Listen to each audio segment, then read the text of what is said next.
On a trouvé 10 indices cachés dans K-pop Demon Hunters dont personne ne parle. D'une arme secrète cachée dans la tresse de Rumi, à la petite erreur de Zoé qui a tout donné aux démons, à un indice sur Mira qui prouve qu'elle n'a jamais vraiment fait partie de sa famille. Et on a gardé le dernier pour la fin. Et il va complètement changer votre façon de voir Zoé. Regardons attentivement Rumi pendant la performance de How It's Done. Mettez sur pause ici et zoomez sur le bout de sa tresse. Vous voyez ça? Quelque chose de doré, pointu, brillant. C'est pas un ruban, c'est une lame. Certains fans l'ont appelé un dengi, un accessoire coréen traditionnel pour les cheveux. Mais les dengi vont avec les tenues de cérémonie complètes. Rumi est en short. Les créateurs ne sont pas traditionnels. Ils sont tactiques. Rumi est une tueuse de démons entraînée à être prête au combat en tout temps. Cette pointe dorée est une arme déguisée en ruban. Si ses mains sont sorties du combat, sa tresse devient l'épée. Retenez ça, ça compte plus tard. Retournez au portrait de famille de Mira. Maman, papa, frère. Tous les cheveux noirs. Maintenant, regardez Mira, rose vif. Et elle les a depuis qu'elle était petite? Elle n'a pas choisi ça. Dans ce film, la couleur des cheveux est une règle. Les humains ont les cheveux noirs. Les démons et les mi-démons ont les cheveux colorés. Mira a eu les cheveux roses depuis la naissance. Les créateurs murmurent. Mira est adoptée. Mira a du sang démon. Sa famille ne lui a jamais dit. Regardez les scènes de combat attentivement. Chaque fille utilise un style complètement différent. Mira fait des coups de pied hauts et des frappes tournantes. C'est le taekwondo. Puissance et discipline. Mira jusqu'au bout. Zoé utilise des projections et des redirections. C'est le hapkido. Retournez l'énergie de l'adversaire contre lui. Elle n'écrase personne. Elle coule. Et Rumi se bat avec une épée en technique Gumdo, le sabre coréen. En Gumdo, l'épée est une extension de votre esprit. Vu ce qui arrive à l'épée de Rumi plus tard, ce détail est dévastateur. Tout le monde aime le clip de Golden. Chorégraphie iconique. Mais retournez voir où chaque fille se tient pendant la performance. Ces positions correspondent exactement à la formation qu'elles utilisent plus tard pour créer le Hanmoon. Même espacement, mêmes angles. Le clip de Golden, c'était pas une répétition de concert. C'était une répétition de Hanmoon. Celine a intégré le sort dans une chanson et a appris aux filles à le lancer avant même qu'elles sachent ce qu'elles faisaient. Les mouvements de danse ne sont pas des mouvements. Ce sont des chemins d'énergie. Et le Hanmoon a partiellement fonctionné à la fin parce que la répétition avait déjà réussi. Rapide mais important. Mettez sur pause sur Zoé dans la scène de Golden. Regardez son nez et ses joues. Des taches de rousseur. Et elles apparaissent plusieurs fois tout au long du film. Dans la culture de la beauté coréenne, une peau parfaitement lisse est l'idéal. Les taches de rousseur sont considérées comme des imperfections. Mais les créateurs les ont mises sur Zoé exprès plusieurs fois. C'est de la représentation. C'est eux qui disent que les taches de rousseur sont belles. Mettez des cœurs dans les commentaires si vous aimez Zoé exactement comme elle est. Vous vous souvenez quand Rumi donne à Jinu ce bracelet tressé lors de leur rendez-vous? C'est pas un rendez-vous? Il hésite, manque de ne pas le prendre. Maintenant, mettez sur pause pendant la performance de Your Idol. Regardez son poignet. Il le porte sur scène devant des milliers de personnes. Il n'avait pas à le faire, il l'a choisi. C'est une déclaration d'amour cachée en pleine vue. Vous avez remarqué que Mira et Mystery portent tous les deux exactement la même boucle d'oreille en croque de démon pendant tout le film? Et voilà l'indice plus grand. Retournez voir chaque scène de combat. Mira se bat contre chaque Saja Boy sauf Mystery. Elle ne le touche jamais. Pas une seule fois. Même dans la bataille finale. Même Bijou, refus de se battre.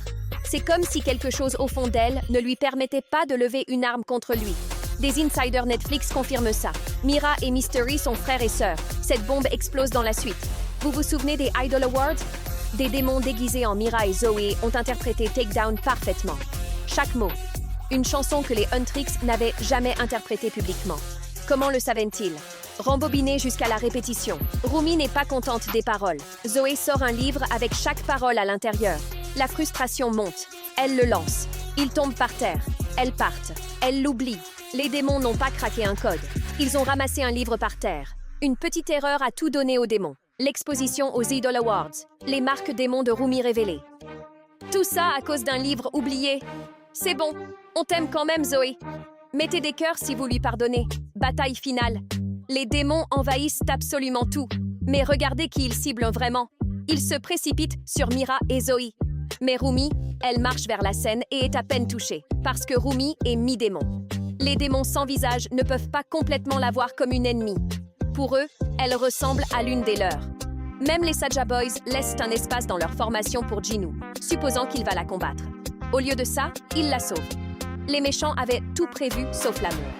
À la fin du film, le Hanmoon est arc-en-ciel, pas doré. Tout le monde a célébré. Personne n'a remis en question. Mais dans la mythologie, le Hanmoon doré est le sceau permanent. Arc-en-ciel veut dire temporaire, incomplet. 3 membres peuvent créer un spectacle de lumière. Mais elles ne peuvent pas sceller le monde des démons de façon permanente. Les couleurs manquantes correspondent à des éléments qu'aucune membre actuelle des Huntrix n'a. Les créateurs vous disent, là dans l'animation. Cette équipe n'est pas terminée. Tout le monde suppose que les armes viennent du Hanmoon. Zoé le touche et son arme apparaît. Affaire classée. Sauf qu'aucune des autres filles n'a touché le Hanmoon. Et dans la scène d'ouverture, les chasseuses originales ont déjà des armes avant qu'aucun Hanmoon n'existe. Les armes viennent de l'âme de la chasseuse. Le Hanmoon est juste un amplificateur. Le pouvoir était en elle depuis le début. C'est pour ça que chaque arme correspond à la fille. La lame de Rumi, c'est l'autorité. L'arme de Mira, c'est la force brute. Les dagues de Zoé semblent mignonnes, mais sont mortelles. Et la preuve, quand Jinoo donne son âme à Rumi à la fin, son arme change parce que l'âme derrière elle a changé. Les armes ne sont pas des outils, ce sont des âmes rendues visibles. Retournez voir le visage de Celine dans chaque scène importante. Quand Rumi découvre ses pouvoirs, quand les Saja Boys apparaissent, quand Weima attaque.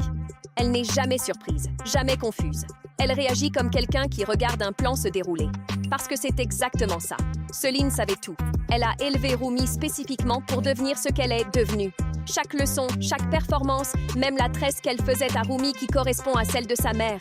Tout était une préparation. Rumi n'a pas juste été élevée, elle a été construite. Et Celine porte ce secret toute sa vie. On a gardé ça pour la fin parce qu'une fois que vous le voyez, vous ne regarderez plus jamais Zoé de la même façon. Tout le monde voit ces 2 chignons comme mignons. Look signature.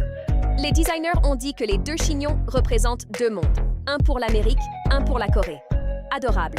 Mais voilà ce que les designers ont omis. Dans la culture guerrière coréenne et japonaise traditionnelle, le chignon n'était pas une décoration. C'était un arsenal. Les guerriers cachaient de vraies lames, des aiguilles et des dagues à l'intérieur de leur chignon. Des armes cachées en pleine vue. Maintenant, regardez les scènes de combat de Zoé. Ses mains se font constamment attraper, bloquer, coincer, immobiliser. Mais elle s'échappe toujours, à chaque fois. Personne ne demande comment. Regardez ses cheveux dans ces moments. Vraiment, regardez. On vous a montré que la tresse de Rumi a une lame au bout. Les créateurs n'ont pas donné une arme dans les cheveux à une seule fille. Ils en ont donné une à toutes. La tresse de Rumi double comme une épée. Les chignons de Zoé. Chacun est un holster. 2 armes cachées sur sa tête pendant tout le film. Zoé n'a jamais été la mignonne.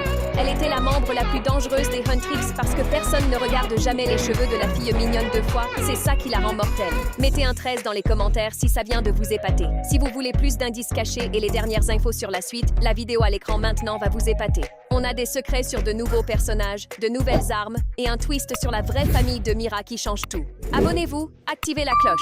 À bientôt.